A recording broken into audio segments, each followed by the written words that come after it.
오늘 하나님께서 우리에게 주시는 말씀은 출애굽기 28장 30절의 말씀입니다. 출애굽기 28장 30절의 말씀입니다. 다 함께 합독하시면 좋겠습니다. 너는 우림과 둠밈을 판결 흉패 안에 넣어 아론이 여호와 앞에 들어갈 때에 그의 가슴에 붙이게 하라. 아론은 여호와 앞에서 이스라엘 자손의 흉패를 항상 그의 가슴에 붙일지니라. 아멘. 성경 통독의 유익이라는 제목으로 하나님 말씀 이 저녁에 같이 나누겠습니다. 인간은 본질적으로 질문하는 존재입니다. 어린아이는 왜 하늘은 파랄까요? 묻습니다. 젊은 청년은 내 인생의 길은 어디입니까? 라고 묻습니다. 고단에 잠긴 사람은 하나님 왜입니까? 그렇게 부르짖습니다. 노년의 성도는 하나님, 이제 저는 무엇을 남겨야 할까요? 라며 인생의 저녁을 바라봅니다. 우리는 모두 묻습니다. 그러나 문제는 누구에게 묻느냐입니다. 사람에게 묻는다면 사람의 답만 들을 뿐이고, 세상에게 묻는다면 세상의 혼란스러운 메아리만 들려올 뿐입니다. 하지만 하나님께 묻는 자는 하늘의 음성을 들을 것입니다. 옛날 이스라엘에는 참 신비로운 도구가 하나 있었습니다. 그것은 대제사장의 흉패 안에 간직된 우림과 둠밈이었습니다. 전쟁터에서 승리와 패배를 가르는 순간에도, 또 나라의 운명이 걸린 위기 앞에서도, 개인의 길이 위태로운 그런 어두운 골짜기를 지나갈 때에도 하나님의 백성은 이 도구를 통해서 하늘의 뜻을 물었습니다. 그리고 그들의 귀에는 우주의 주권자이신 하나님의 음성이 들렸습니다. 그러나 오늘날 우리의 이 가슴에는 더 이상 우림과 둠밈이 들어있지 않습니다. 우리는 그것을 잃어버렸습니다. 그런데 다시 생각해 보면 하나님께서 더 나은 것을 주셨기 때문에 필요치 않게 되었습니다. 그리스도의 말씀, 곧 성경이 우리의 흉패가 되었고, 그리고 성령께서 친히 우리의 가슴판에 말씀을 새겨 주셨습니다. 그러므로 이제 우리는 예전보다 훨씬 더 분명하게, 그리고 훨씬 더 온전히 하나님의 뜻을 알 수 있는 은혜를 누리고 있는 것입니다. 오늘 저는 여러분과 함께 이 오래된 신비의 도구의 그 그림자를 따라가면서 하나님께 묻는 길이란 무엇이고, 그리고 우리는 이 우림과 둠밈의 기능, 또 그 한계가 무엇인지 살펴보고자 합니다. 그리고 그 탐구의 길 끝에서 하나님의 말씀과 성령의 빛 가운데 저와 여러분이 지금 서 있다라는 그 놀라운 사실을 발견하고자 합니다. 성경에서 여러분, 우림과 둠밈은 딱 7번밖에 사용되지 않았습니다. 화면을 보면 모세오경에 이렇게 한 번씩 있고, 또 사무엘서, 그 느헤미야와 그리고 거기에는 이제 같은 구절입니다. 굉장히 짧고도 드문 기록이지만 이 작은 횟수 속에 하나님의 백성이 얼마나 절박하게 그분의 뜻을 구했는지가 담겨 있습니다. 저 구절들을 이렇게 보면 출애굽기 한 번, 레위기 한 번, 민수기 한 번, 또 신명기 한 번, 그러니까 모세의 시도에 이 우림과 둠밈이 사용된 것을 확인할 수 있습니다. 그리고 다윗의 시대까지 그 흔적이 이어집니다. 그러나 왕정시대 중후반에 들어서면서부터 더 이상 그 이름조차 들을 수가 없습니다. 이것은 이스라엘이 차츰차츰 자기의 뜻을 따르고, 그리고 하나님의 뜻을 묻는 일을 소홀히 한 비극을 보여주는 것은 아닐까 생각해 보았습니다. 그런데 포로 이후에 이제 돌아와서 이스라엘이 다시 이 도구를 언급합니다. 바로 느헤미야죠. 총독 스룹바벨과 느헤미야는 무너진 공동체를 재건하는 순간마다 막막했습니다. 재산을 분배할 때, 성전의 성물, 그리고 제사의 규례를 하는 것, 어디서 시작해야 할지 길이 보이지 않았습니다. 그때 그들은 우림과 둠밈을 가진 대제사장을 기다리면서 하나님의 뜻을 구했습니다. 그들은 하나님, 당신의 뜻을 보여주소서라고 간절히 부르짖었던 것입니다. 우림과 둠밈의 그 의미와 그 뜻을 조금 더 설명하면 좋겠습니다. 이 우림, 히브리어로 오르, 이것은 빛을 뜻합니다. 빛. 마치 어둠 속을 비추는 햇살처럼 하나님의 뜻은 모호하거나 또 애매하지 않다는 뜻입니다. 하나님의 응답하실 때는 언제나 빛처럼 환하고 밝다, 그런 의미일 것입니다. 툼밈 보면 히브리어로 탐 하면 완전한, 이런 뜻입니다. 완전한. 인간의 판단에는 흠과 오류가 있어요. 그러나 하나님의 뜻은 언제나 온전하고 그리고 흠이 없습니다. 여러분, 이 우림과 둠밈은 단순한 주술적 도구가 아닙니다. 이방 민족은 아무 때나 돌을 굴리고 주사위를 던지고 화살을 뽑고 해서 점을 치죠. 그러나 이 우림과 둠밈은 그런 것과 전혀 달랐습니다. 이것은 언제나 언약의 공동체 안에서 오직 하나님이 세우신 대제사장을 통해서만 사용될 수 있었습니다. 이것은 하나님의 뜻이 결코 개인의 장난감이나 신비적 점술이 아님을 보여줍니다. 하나님의 뜻은 언약 질서 안에서 말씀 그리고 예배, 제사장을 통해서만 주어지는 것입니다. 그러므로 우리가 기억해야 할 교훈이 있습니다. 하나님의 이 뜻, 모든 사람은 무엇인가 질문하고 또 무엇인가 알고 싶어 합니다. 더욱이 하나님의 뜻은 그렇게 내 욕망을 위한 점괘처럼 함부로 소비할 수 있는 것이 아니구나. 그것은 언약의 백성으로서 겸손히 엎드려서 하나님이 세우신 질서 안에서 찾을 때만 이 구약 시대 안에서는 주어졌습니다. 우리가 주님, 당신의 뜻을 보여주시옵소서 간구할 때 이것이 단순히 어떤 호기심 때문에 우리가 얻을 수 있는 것이 아니고 하나님의 언약, 또 그 관계 안에서 또 대제사장을 통해서 어떤 질서 안에서 우리도 마땅히 그 뜻에 순종하겠다라는 그런 결단이어야 하겠습니다. 여러분, 이제 우리가 이런 질문을 해봅니다. 우림과 둠밈이 저도 궁금해요.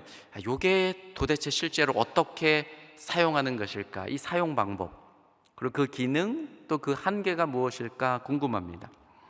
성경은 사실 이 도구의 구체적인 사용법을 직접적으로 설명하고 있는 곳이 없어요. 고대로부터 여러 학자와 신앙인들이 그래서 추측해 왔습니다. 한 두 가지 대표적인 해석이 있더라고요. 첫째를 보면 일종의 주사위와 같은 것으로 이해하는 것입니다.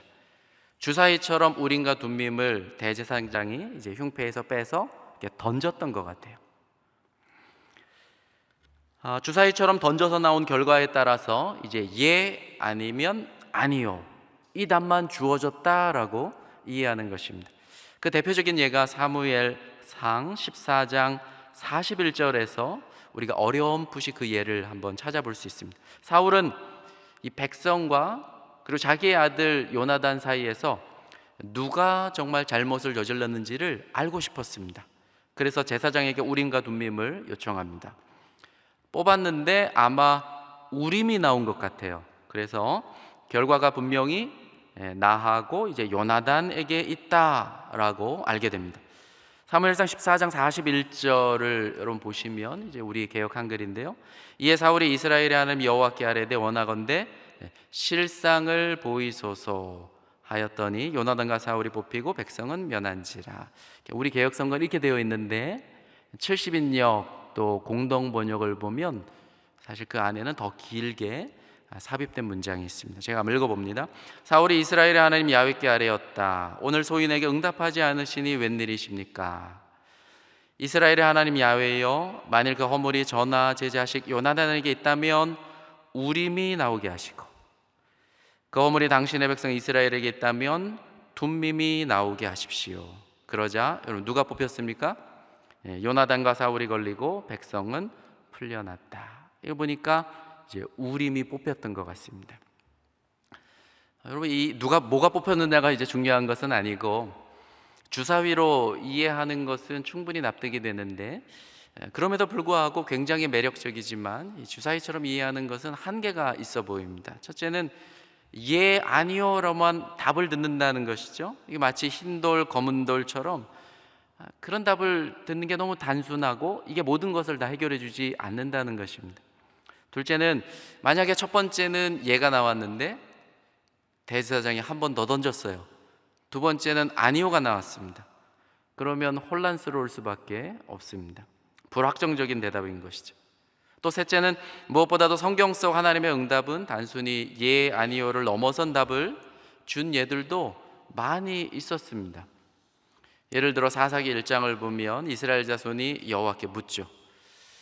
그때 단순히 예, 아니오가 아니라 하나님의 응답이 들려옵니다. 유다가 먼저 올라갈지니라. 유다가 먼저 올라가서 대적과 싸울지니라.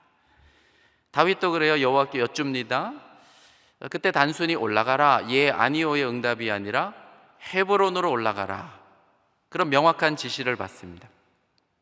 때로는 군사작전의 세부적인 타이밍과 전술까지 하나님은 다윗에게 구체적으로 알려주셨습니다.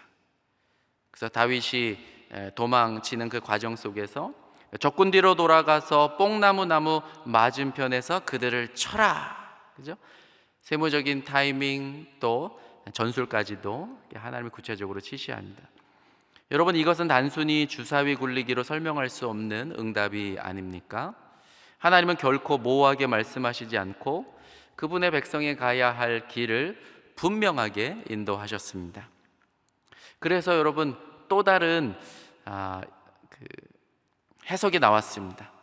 그것은 이 우림과 둠밈을 히브리 알파벳 전체와 연관짓는 것입니다.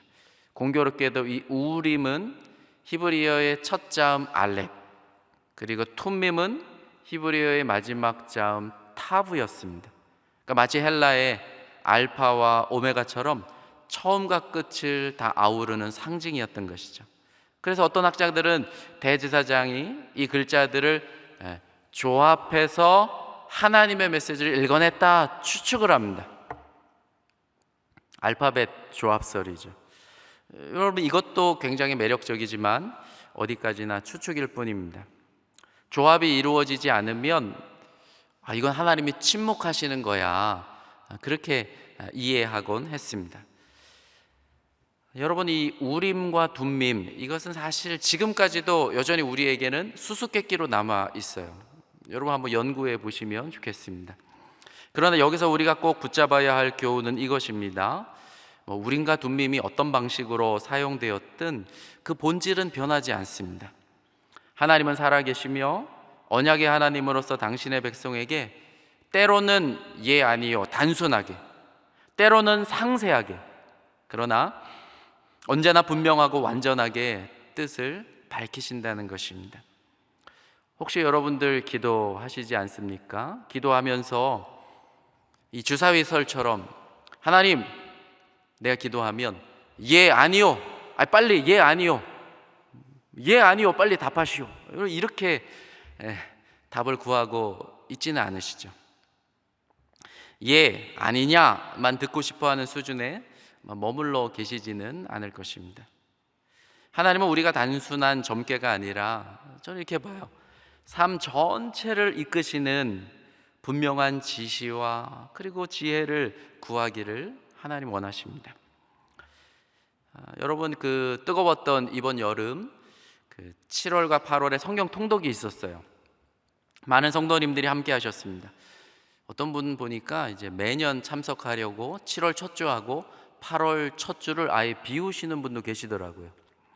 그리고 좌석까지도 아주 고정석이 있는 분이 있었습니다. 예를 들어 저는 잘 몰랐는데 이제 2층파도 있었더라고요. 2층파. 그래서 제가 이제 인도하면서 1층만 봤대요. 그래서 이제 너무 죄송했습니다만 항상 이제 2층에만 앉는 2층파도 계셨습니다. 여전도회 회장님 또 오 여전도회 특별히 말씀을 섬기기 위해 너무 많이 애쓰셨고, 그리고 각 여전도회가 매일매일 또 돌아가면서 찬양을 은혜롭게 인도했고, 또 각 여전도회 회장님들은 정성껏 잘 준비한 대표 기도를 하나님께 올리고, 또 아이소망도 여러분 음향과 방송 또 필요한 세팅을 정말 잘 준비해 주셨습니다. 여러분, 오늘날 우리는 더 이상 목회자한테 찾아가서 막 우림 내놔라, 막 둠밈 내놔라, 어디다 숨겨놓았냐. 우림과 둠밈을 더 이상 찾지 않습니다.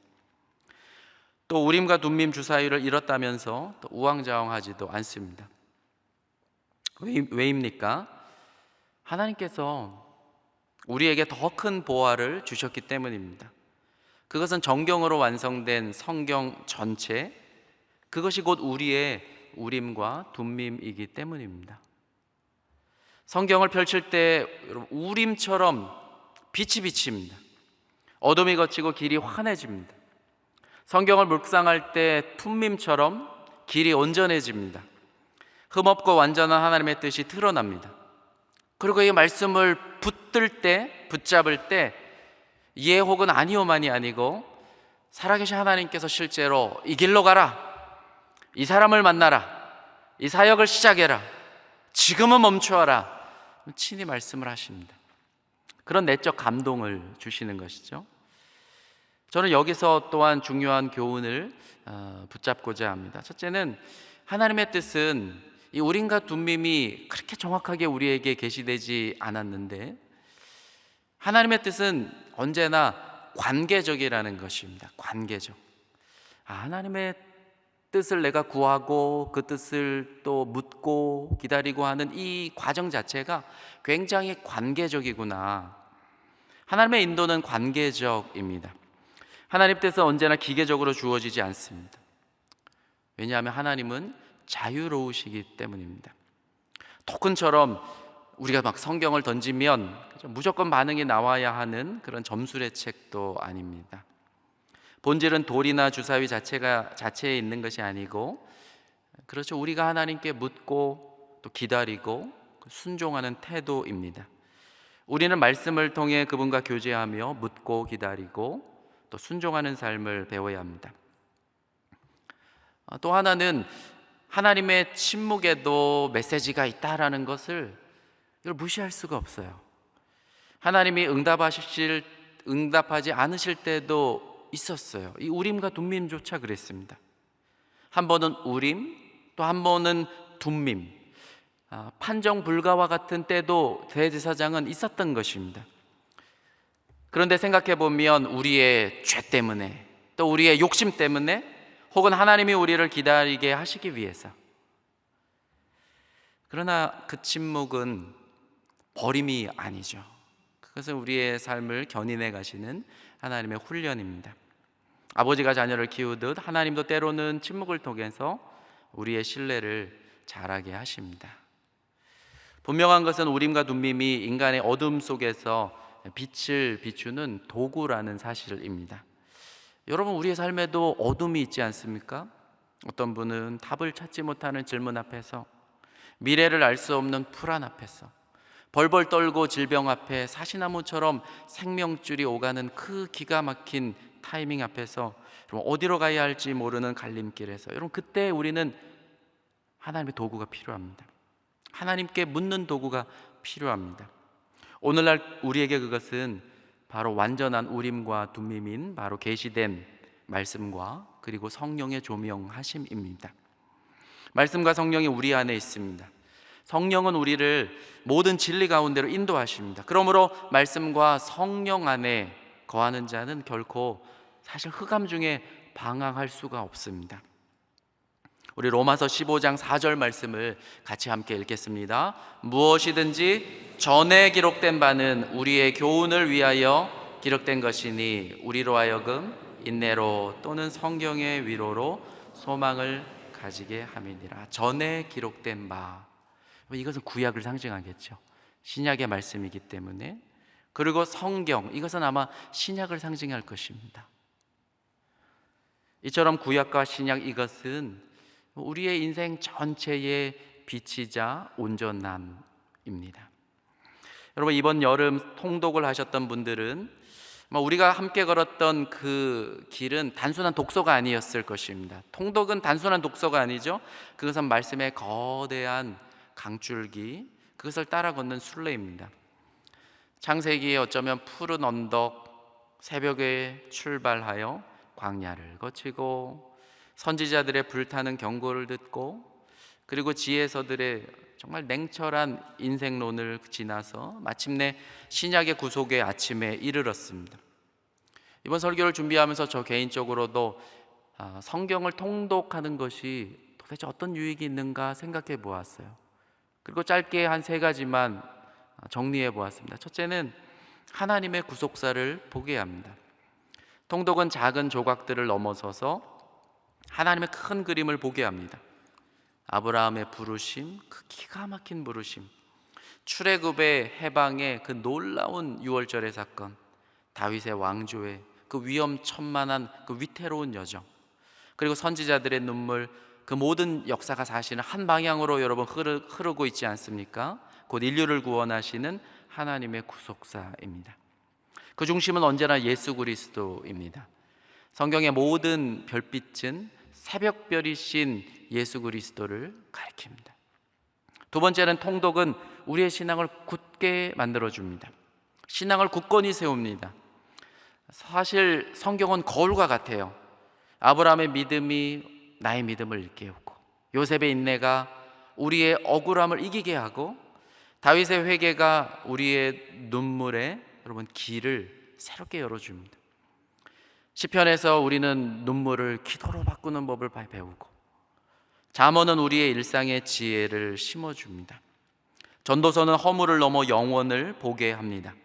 성경을 매일매일 붙들면 우리의 언어가 변하고, 우리의 마음이 변하고, 우리의 발걸음이 주의 길을 따르게 됩니다.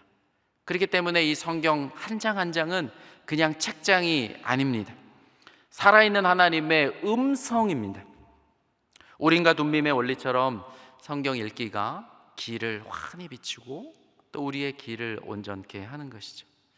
또 하나는 이 여전도회와 우리 소망교회 여전도회의 막 이런 모습을 보니까 통독의 유익이 뭘까 봤더니 바로 교회를 세우는 힘을 줍니다.